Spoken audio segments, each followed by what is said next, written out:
Next up, we're going to have the much fanfare with press releases and announcements on the ARRL network.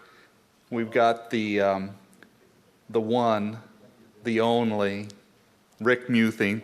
Glad to have Rick back again. KN6KB. WINMOR, a sound card ARQ mode for WinLink HF digital messaging. Afternoon. One of the questions that came up, I'll cover this, is what about the cost of the TAPR modems and so on, and that's sort of what we're really addressing here. First, I'd just like to thank Vic. Vic, of course, is the brains behind all this system and is really self-deprecating a lot of times, but there's about 20 or 25 man-years worth of effort in the software that he just described, and it's really second to none. It's one of the most reliable and interesting systems I've ever seen. And recently, Vic has given me another break. He's taken on a lot of the programming and maintenance efforts for some of those many programs that he described, so I could work on this. So special thanks to Vic to give me the time to work on this project.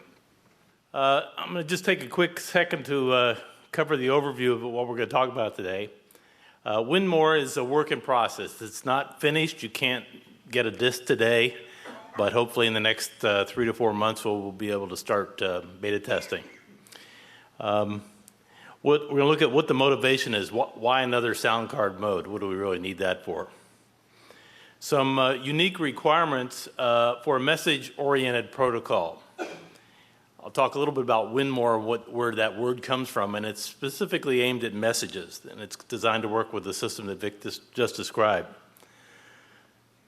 The RF footprint, or another factor that I'll talk about, is robustness, agility.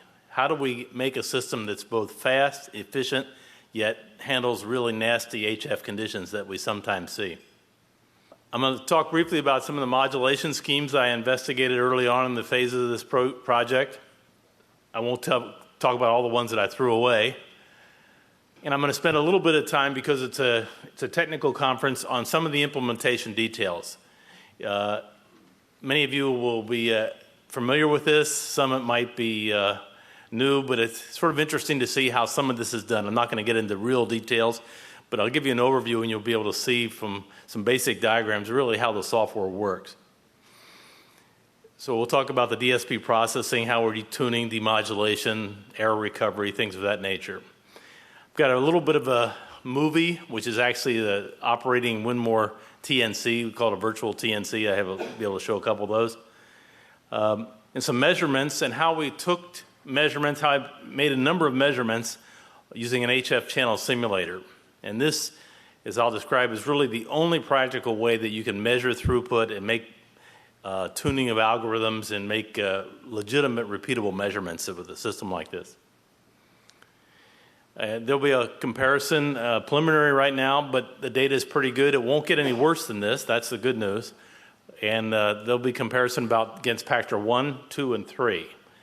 And the reason why we actually choose those to compare against. A little bit of our deployment strategy. How are we going to get this sort of sound card mode into the system, and how do we deploy it? And just a brief overview of what's left to be done. There's still a lot of work to be done.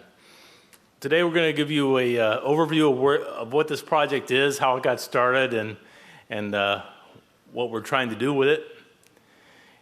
Give you some of the details on that technical mechanisms of how we do what we do. Preliminary results. And I'd like to encourage others, just like I was encouraged by one of the DCC conferences, maybe around 2000 or something like that, by Gerald on the software-defined radio. He gave a very inspiring talk, and I went back and I thought, well, gee, I can sort of learn about this stuff, and I started reading books on DSP and digging into the programming, and it was a very learning experience. So those of you who are sort of just getting your feet wet, I've included several references in the back of the paper, and I would really recommend sort of digging into some of those. Some are programs, some are books, and it's quite interesting. And it's not beyond most of us here to do this kind of programming or understand at least how it works. And also, I'd like to get some feedback from any of you on, what makes sense here. Is there something we forgot? How could we better do this? What other deployment mechanisms might we want to try? Okay, I won't go through all this. Most of you are familiar with it. This is the acronym cheat sheet. I tried the presentation out on one of our sysops, and he's pretty savvy with digital. And he said it took him an hour to go through the Google and Wikipedia to figure out all the acronyms. So I knew I had a problem there. But CCIR, that's just sort of this consultative committee on international radio. Now it's called the ITU. They set up some standardized channels, and we'll talk about those. WGN is not the voice of Chicago. I know here it is, but here we're talking about white Gaussian noise. MPG, MPP, multipath good, multipath poor. Those are standard CCIR HF channel conditions. OFDM, orthogonal frequency division multiplexing. PSK and FSK modulation schemes.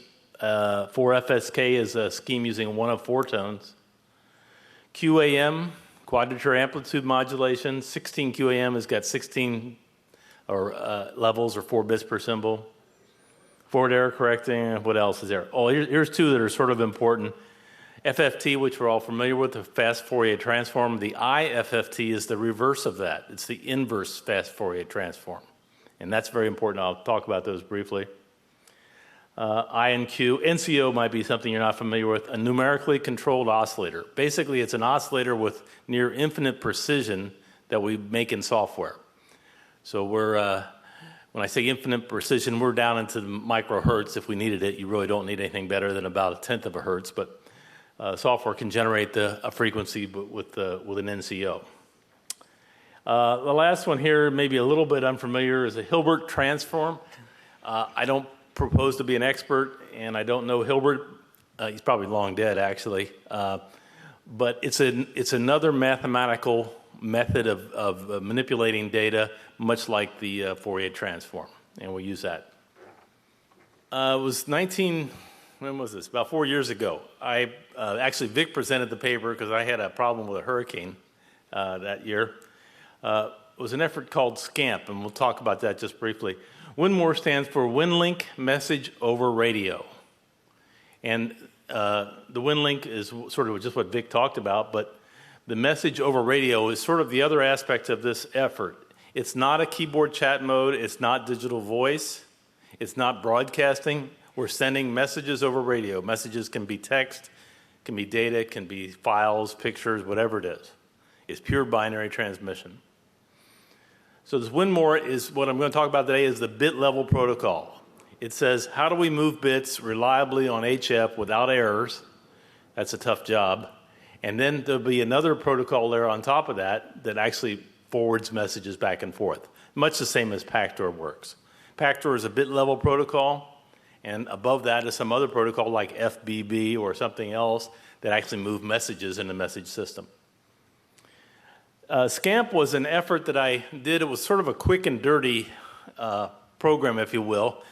I didn't have the expertise and I didn't have the time to actually write and learn and write the actual base level modulation scheme. So I found a program written by Barry Sanderson, and he called it RDFT. That stands for Redundant Digital File Transfer.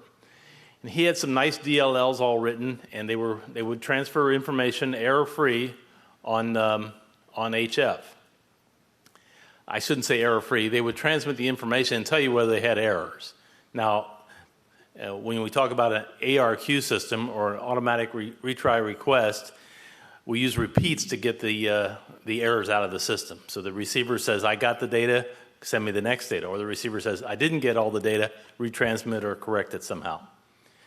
So what I did was I added an ARQ wrapper, more software, around Barry's initial RDFT, and that allowed us to send messages now error-free. And so we built that into server and a client program, and we could access, send and receive messages to the WinLink system. This is about 4 years ago. Well, it proved it could be done. Back then, there were a lot of people that said you can't do ARQ on a sound card. So they at least were the doubting Thomases, so they believed. But, and it worked, but in good channels. But when you got a really sort of nasty channel, it sort of fell apart. And basically, there were some problems, and these summarize them.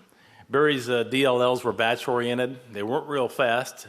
For example, an encode took about a second, and a decode took maybe 2 or 3 seconds. So that's a lifetime in a packet. So there was all kinds of fancy pipelining that I had to make work, and that was really tricky, and it increased the complexity and decreased increased the overhead. Also, RDFT only used RS encoding as its only way of adjusting its redundancy. So it could work with 3 different levels of RS encoding, but those 3 levels only gave a range of 3 to 1, and that's not very good in the realm of HF. For example, RS is Reed-Solomon. I'm sorry, I skipped over that one back there before. Reed-Solomon is a form of error correction encoding. In PACTOR, for example, PACTOR 3 has a range of 18 to 1. In the fastest mode, when the signals are good, it goes 18 times faster than when the conditions are bad. PACTOR 2 has 8 to 1. PACTOR 1 has 2 to 1. That's why it's not so good. So you need a pretty good range of speed and robustness, and it has to be somewhere at least in the 8 to 1 range or more. And RDFT was only 3 to 1. Another thing, and I'll just mention this one, RDFT was 2.4 kilohertz, which is fine for a high-speed mode or a wide bandwidth mode, but now you can only use that in the wideband segments. These are the small HF forwarding subbands, like 5 kilohertz on 40 meters. So there's not a whole lot of spectrum space available. Essentially, it's the same place where we have to use PACTOR 3 right now. And this last one was sort of one that I didn't anticipate, but to make SCAMP work, I had to come up with a fairly fast and a robust ACK system. In other words, where the receiver acts the transmitter saying, I got the packet or I didn't get the packet. So we came up with a very simple system. The problem was that the ACK only contained a few bits of information, like yes, I got it, no, I didn't. And it didn't say what our ID was or who was sending it. The problem is let's say we had, on this corner over here, we had a pair of stations operating with SCAMP, and on this end of the other side of the country, we have another pair of stations. If they happen to be close enough in frequency, this guy's ACK might be heard by this guy over here. And once that happens, everything's gone. You've sort of lost your whole accounting system, and you don't know which packets are where. So one of the things that came out of SCAMP was we need to have a way of putting ID into every packet. And I'll talk about that in a second. So what was the motivation for this? What's wrong with PACTOR 2 and 3? Actually, there's nothing. It's a great mode. It's a good product.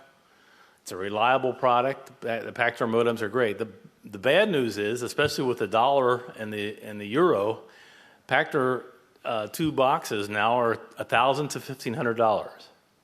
So it's sort of the tail wagging the dog when you put the $1,500 modem on the $300 radio or $500 radio. But it's a good piece of equipment. So we get asked all the time, how can we reduce the cost? How can we reduce this barrier to entry so that particularly as an emergency application, we have a system that may be sitting in a van that's unused 90% of the time. Maybe it's only used for drills and emergencies. But we got this $1,500 box, and we got to put it in 10 different sites, so it's a lot of money tied up. We'd like to use PACTOR 2 or 3, but it's cost prohibitive. So what happens is a lot of time, many with limited budgets try and get by with PACTOR 1. They'll go get a used CAM or a old PK232. It works. PACTOR 1 will work, but as you remember, I mentioned it has only a 2 to 1 speed redundancy ratio, and it isn't just that it's slower, it's when conditions get bad, the slowness goes to 0, and that's not too good. So PACTOR 1's usable, and we still support it, but it's certainly far from ideal. So what's constantly been asked is what is needed and much requested is a low-cost sort of plug-and-place equivalent to the SES or PACTOR 2 that approaches PACTOR 2 and 3 in performance. That's the desire. Sounds simple enough, but you really realize that PACTOR 2 and PACTOR 3 are pretty sizable modes, and I'll show that soon here. I made a list of requirements. Some of these are based on experience and what others requested and what I think should be in the system. Absolute requirements, we want to use standard SSB radios, no specialized radios. We need automatic connections, no manual tuning. We don't have to hear the guy and try and tune him in by clicking on the screen or moving your knob on your receiver or something like that. We want to make an automatic connection. In other words, you know that station, that distance RMS station that Vic was talking about, you know he's on 7142, you dial your receiver to 7142 and you say connect. And you don't want him to have to tune, it's an unmanned station, could be very well unmanned. You don't want to have to tune him in. So we need an automatic connection. We need error-free transmission and confirmation.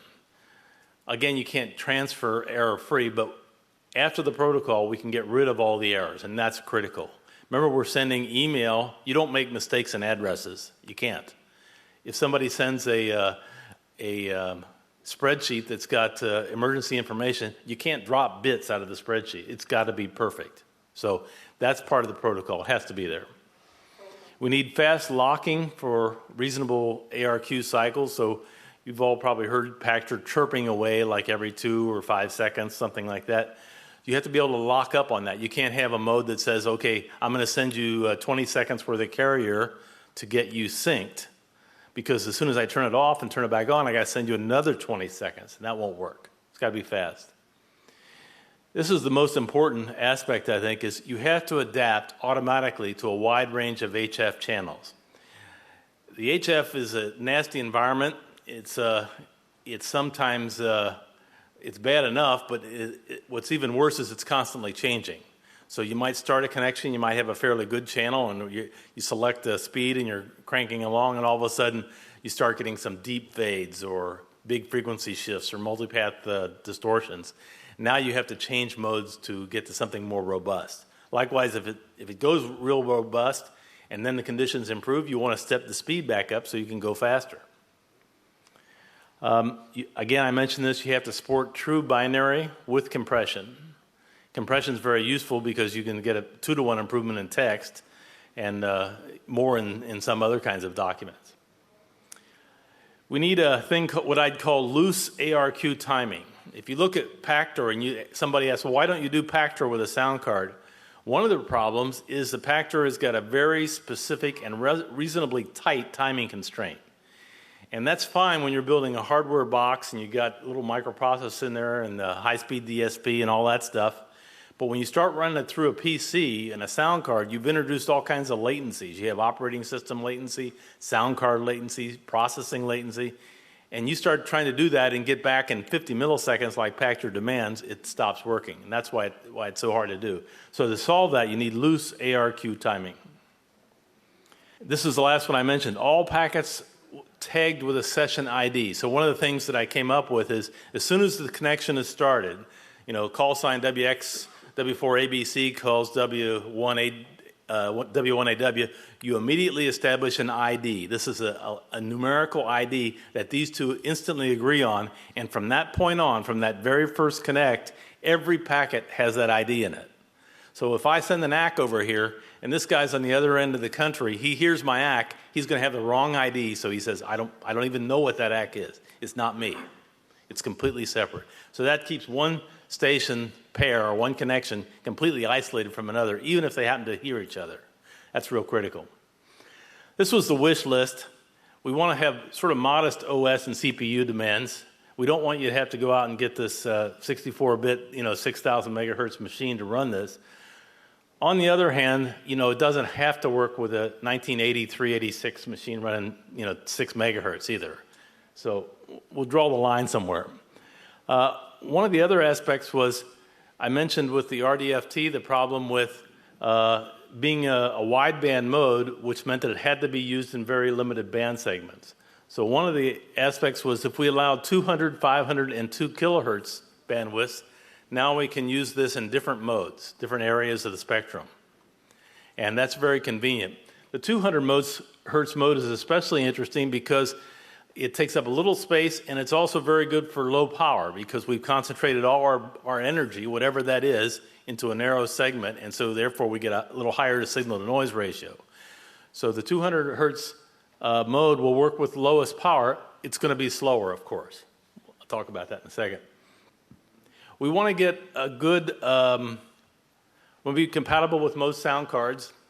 I say most because some are pure junk. I did a lot of testing, and some of them are, the only thing you can say is when you get a crystal oscillator that's 0.5% off, it's junk. I'm sorry, you know, but most of them are better than that. We'd like to get good performance in terms of bandwidth utilization, throughput.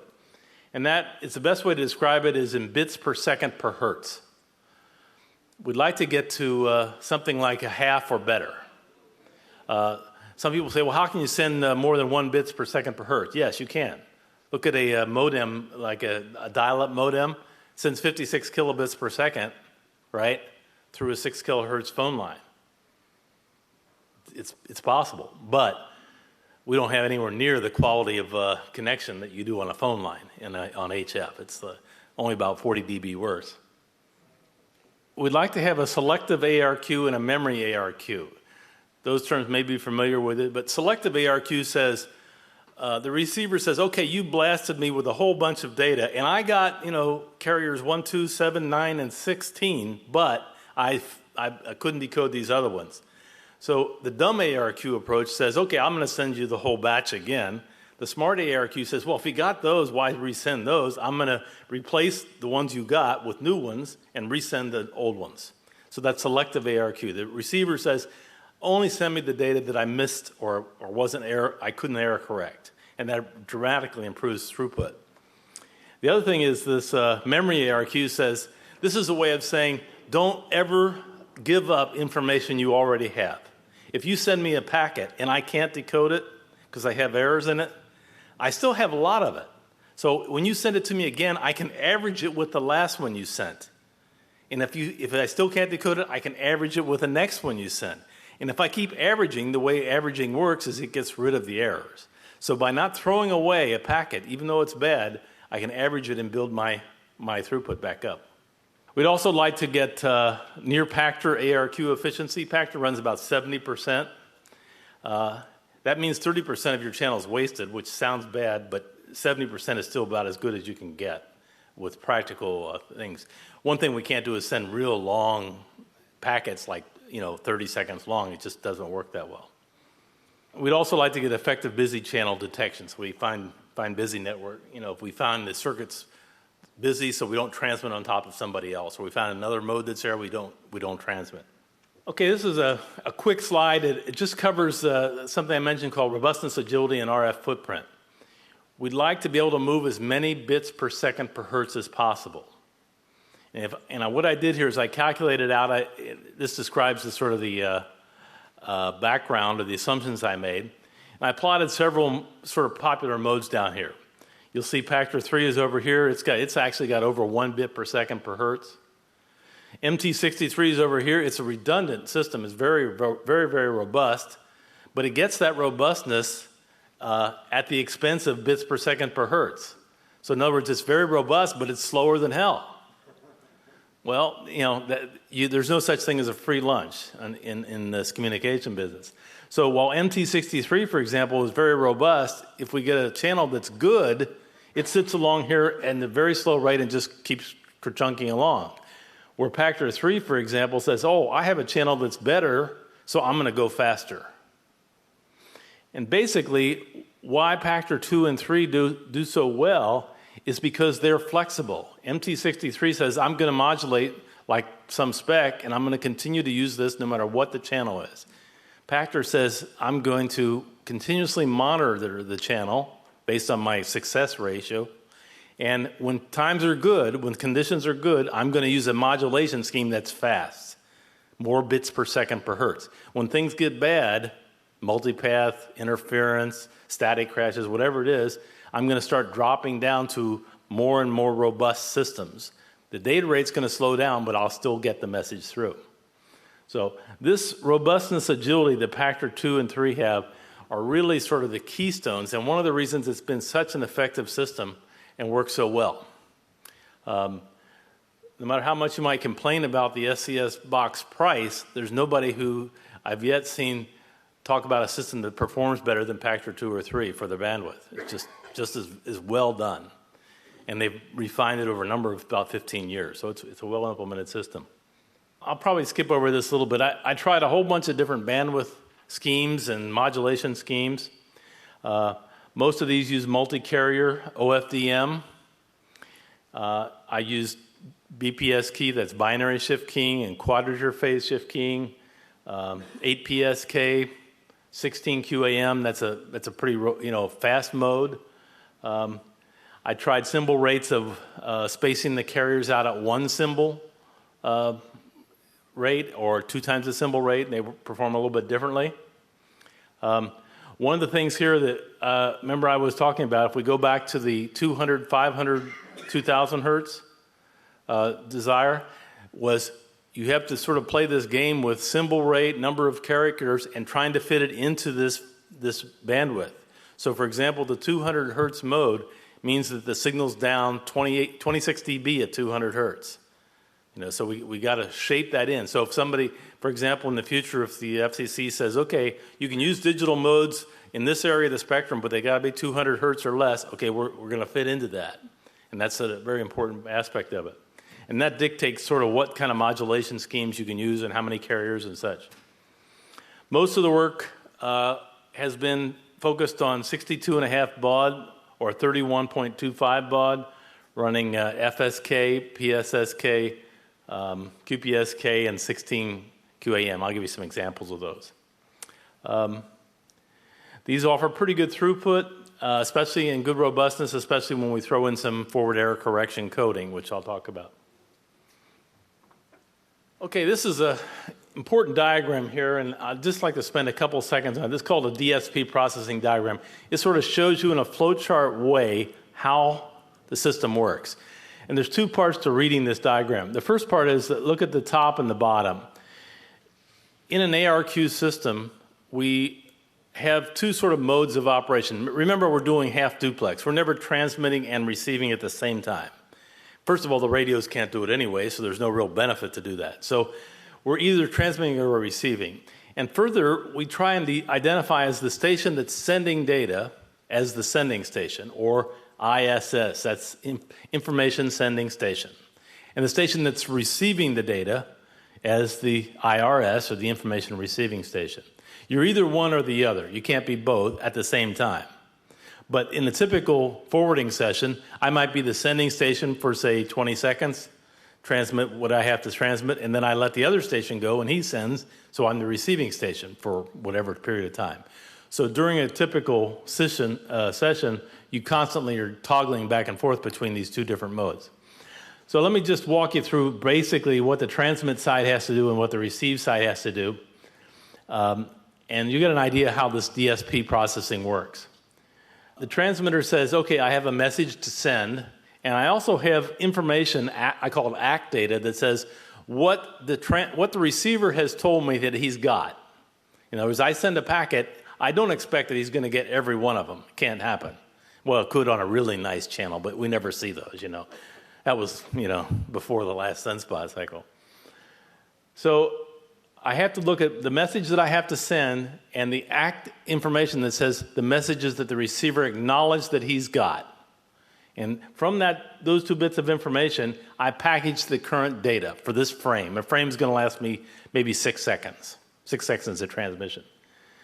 I take that data, I forward error correction coding. In other words, I add some redundancy. And we'll talk a little bit more about this later. But FEC is good and bad. In other words, it's good in that it gets rid of errors. It's bad in that, it slows you down because there's no free lunch or launch, as somebody said this morning, Then we take that data and we package it up into symbols and frames. A frame is like 6 seconds worth of data.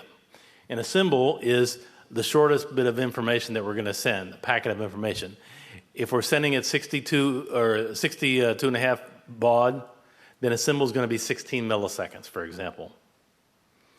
Now we have to take all those symbols and we have to create a time domain signal. This is a lot of math. But luckily we have this thing called the inverse fast Fourier transform, and we give it the modulation mode. In other words, how we're going to modulate. We have the symbol information, and it's going to generate and I'll show how this works in a second, it's going to generate the time domain signal that we have to send for that symbol 16 milliseconds.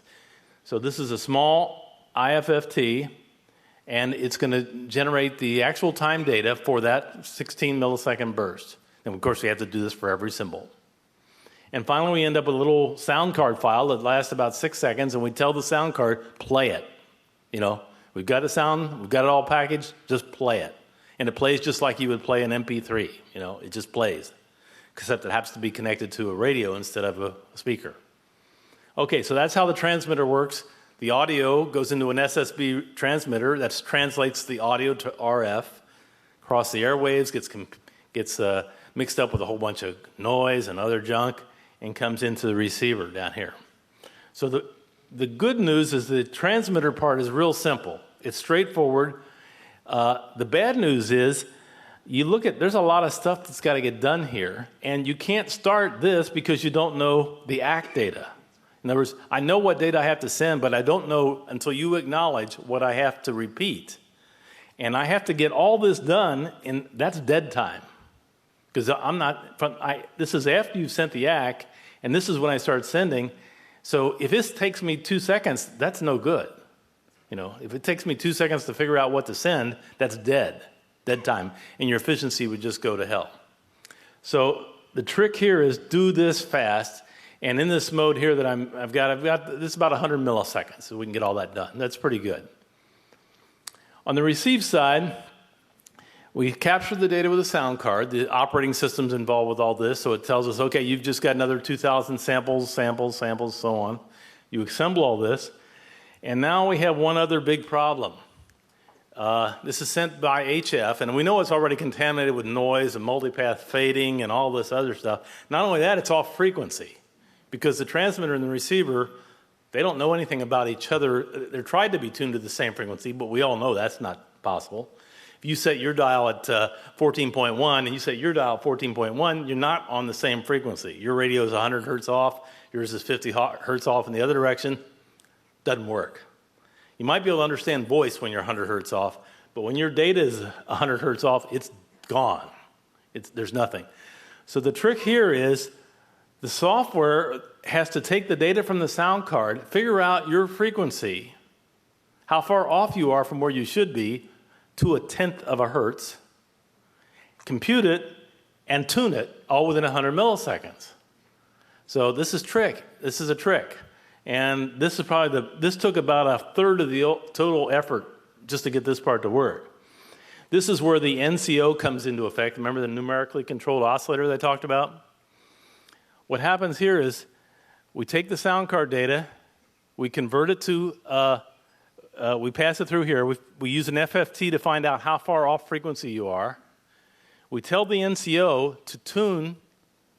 Normally the NCO would be, in this case, 250 hertz. We're going to mix that NCO with your data and shift you down 250 hertz. Now, if you're not exactly on frequency, that NCO, instead of being 250, could be anything from 50 to 450. So what it's going to do is it's going to take this data that's coming in, which is supposed to be 1,500 hertz. Remember, that's what we transmitted up here. But because of receiver and transmit offset, it could be up to 200 hertz either way offset. It retunes that, mixes it again with an LSB mixer, and now generates the signal. And I have here centered at 1250.0. And that really means 0.0 because it tries to get this tuned to within 1/10 of a hertz. And that's how important it is. If you can actually do it within about a hertz, but you start to lose some margin, some decoding margin. So we try and get it close to within about 1/10 of a hertz. This is where that magic thing called the Hilbert transform comes in. I won't go into the details of that, but it takes the sample data and it generates I and Q data from it, in phase and quadrature data, and that's what's used to mix with this NCO to get the final. Then finally we do a Fourier transform again and use that to decode the actual symbols. Once we do the symbol decoding, we do the FEC decoding, and now we know which packets we got, which packets we didn't get, and we can generate the ACK data and we send it back. I haven't shown that channel, but it's actually the same as this. we send that ACK channel back to the sender. So that's an ARQ cycle. Trick here is this is a lot of processing to get done, and so the way we speed this up is to pipeline it. So it says, I can start processing the data, even though I don't have the whole packet, I can start processing and do all this mixing and all this other stuff ahead of time. So as the data comes in, the process is pipelining the data, processes it, and then it does a final FEC decoding at the end. Let me just spend a second on this tuning, because this is an important aspect of it.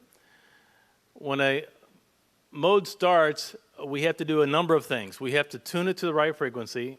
We have to sync to the frame. We know that somebody's sending us a frame of data, and we have to get the symbols synced to within about a sample of the sound card. So all that has to be done before we actually start to see any data. So the trick here is, there's a little trick that we use. The beginning part of the header is called the preamble or the leader sometimes, and it's agreed upon waveform. This is a very simple waveform. It's BPSK, phase shift keying, alternating phases every symbol. So you can't see this on the data because those phases are so small, but each one of these symbols is an opposite phase. And if you go back to, does this look like a two-tone? Remember the two-tones we used to test SSB radios with? That is a two-tone. That's the mathematical definition of two-tone. So if you looked at the spectrum of this, you would see something like this. Here's our baseband, but you see the two very, very narrow tones, and they're spaced exactly at the baud rate, 62.5 baud. So the receiver uses this information about the waveform and correlates this part of the waveform against it, and that's how it computes the actual frequency. And it has to use a method of interpolating, but it gets to within about 1/10 of a hertz with this. After the leader, and this also has one other function, is it keys the Vox. If you're using Vox on the transmitter, or the sound card interface is Vox, this will key the Vox. And we only have to actually see about the last half of this. There's no data in here. This is just for tuning. This little point right here is the non-reverse phase frame sync. So instead of the frame reversing every phase, on the very last part of the leader, we stop the phase reversal. So you might see phases of 0, 180 degrees, 0, 0. That means it's a start of frame. So that signals the recording software that we have start of frame. And then we send the frame ID. And this is a highly encoded redundant thing that says, okay, this is what we're sending on this frame. And that's a small field, but it tells the kind of modulation we're using, the bandwidth, and how long the frame's going to be. So the receiver is important. As soon as it sees this frame ID, it knows exactly how to decode the frame. It doesn't have to pre-arrange it with the sender. So the receiver doesn't say, the sender never says, okay, I'm going to send you a QPSK frame, and the receiver doesn't say, okay, go send the QPSK. That would be a lot of overhead. The sender just sends the frame, and the receiver, by this field, gets everything it needs to know from the frame. This is I'm going to go over this briefly because I think we'll run out of time, but this just shows how the FSK is used to generate the frame. We take the symbol data, we set the frequency magnitudes. In other words, we have a frequency which can be real or imaginary, and we can set those for a number. For example, if we're sending a QPS data frame and we want to send the couplet 01, QPSK can have 4 values, right? So let's say our value is 01.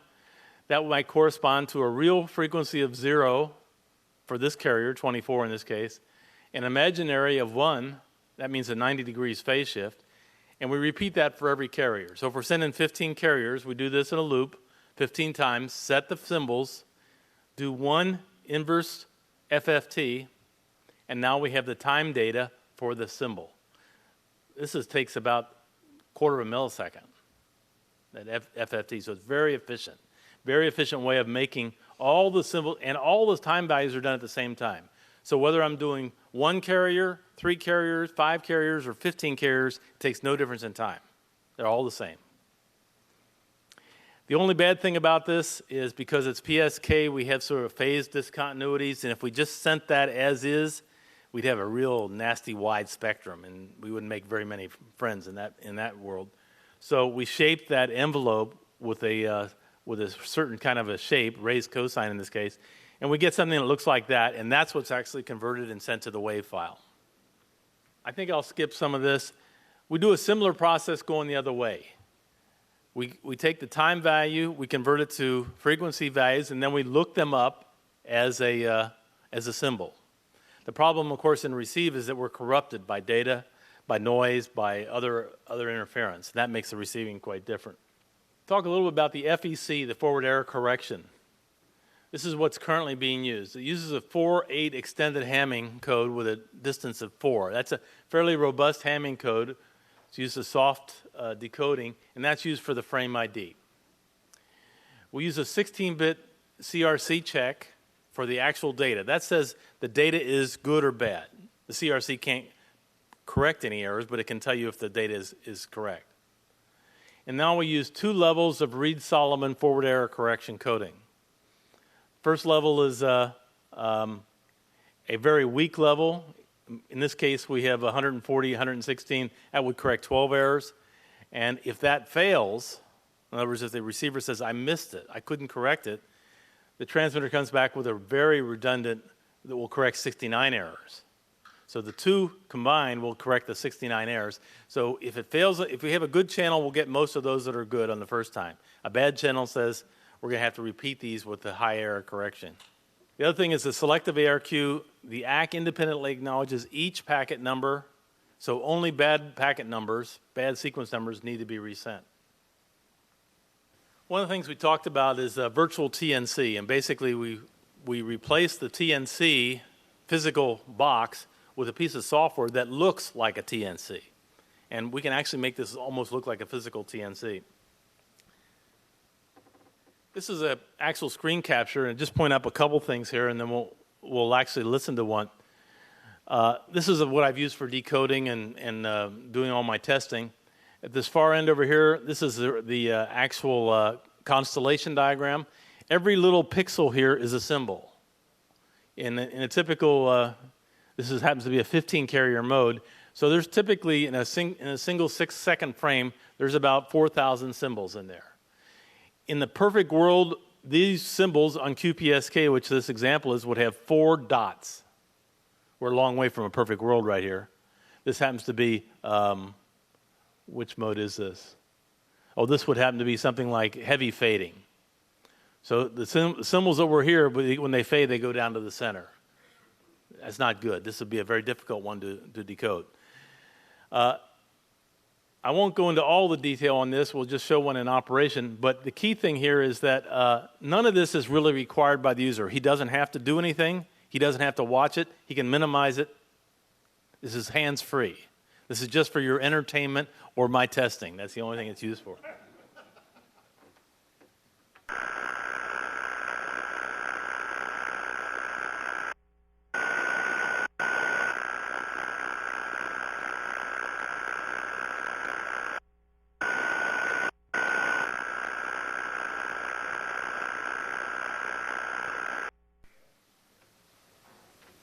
That was an example of QPSK, and you hear the chirp and the answer back. This is another example where we have a 16 QAM constellation. So here we're sending 4 bits per symbol instead of 2. Okay, I'm going to skip ahead here a little bit. This is how I did all the testing. 2 stations, if you will, no radios here. Computer with a USB sound card, another computer with a USB sound card, a simple little mixer into a hardware channel simulator, HF channel simulator. Simulator sends back. And inside the simulator, we can set it up for different signal to noise ratios. There's our white Gaussian noise, WGN again. Good, fair, poor, multipath. So this is how we set up a channel. And this allows us to do repeatable measurements. Okay.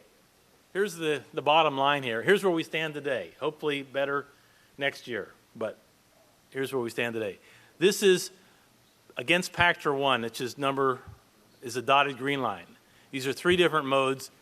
Now, at first, this isn't too impressive, but you got to also remember that Pactor 1 is 400 hertz or 450 hertz wide. This is 200 hertz wide. So this mode here, the red one, for example, is about the same performance as Pactor 1, but it's half the bandwidth. And these other modes down here are more redundant and more robust modes that we would use. The next one here is, this is the 500 hertz mode. Here's Pactor 2. Pactor 1 is down here underneath this one. And these are the three different modes, QAM, QPSK, and FSK. So you can see we're significantly better than Pactor 1, not as good as Pactor 2 yet in this 500 hertz mode, but respectable in that area. It's certainly within about 75% of Pactor 2's performance. And finally, the 2000 hertz mode. This is these are the three graphs here. Here's Pactor 2 and Pactor 3 up here. And this is the QPSK mode. It's about half of the Pactor 3 throughput currently. I plotted two QAM modes. This looks promising, but for HF, QAM 15 carriers is very difficult. If you think about it, we're sending 15 carriers, each with 4 bits per symbol. So it's 60 bits per symbol we're sending. And it doesn't take much of a, if you have a white Gaussian noise channel, it's perfect. But, as soon as you start throwing nasty multipath, then this drops down. But this has potential for example, VHF operation too. So that's something I want to investigate.